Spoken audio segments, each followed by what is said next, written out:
মুহাম্মদ সাল্লাল্লাহু আলাইহি ওয়াসাল্লাম বলছে দাড়ি রাখো, এরা কাটে। বলছে টাকনুর উপরে প্যান্ট বড়, এরা নিচে পড়ে।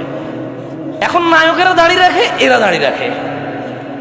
আল্লাহ তাআলা বলছে হালাল খাও, এরা সবসময় হারামের প্রতি ঝুঁকে থাকে।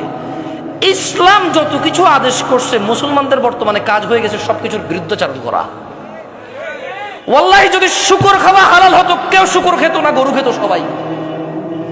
যদি মদ খাওয়া হালাল হতো, এই মুসলমানরা মদের প্রতি এত আকৃষ্ট থাকতো না, সবাই পানের প্রতি থাকতো আকৃষ্ট। যদি সুদ আর ঘুষ খাওয়া হালাল হতো, তাহলে আজকের যে মুসলমান আমার চোখের সামনে আসি, আমরা আমার মনে হয় এরা কেউ সুদ আর ঘুষ খেত না। ওয়াল্লাহি যদি নামাজ পড়লে পাপ হতো, তো ফজরে তুমি মসজিদে জায়গা দিতে পারতা না। গান শুনলে পাপ হয়, কনসার্টে জায়গা হয় না। গান শুনলে পাপ হয়, কনসার্টে জায়গা হয় না।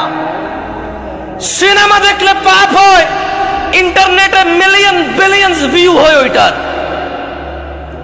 বাবা মায়ের সাথে বেয়াদবি করলে পাপ হয়, কোন সন্তান তার বাপ মায়ের কথা শোনে না। একটা সামান্য মেম্বার, ইউনিয়ন মেম্বার, ও বেটা এখন 2 লাখ টাকা খরচ করলে হওয়া যায়। কি আগের যুগ আছে সম্মানত?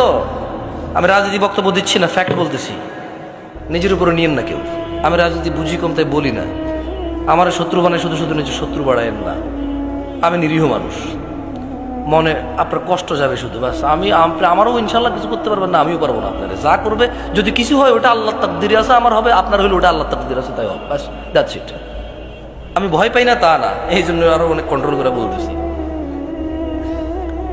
তো এই জন্য দেখবেন বাবা মায়ের অবহেলা।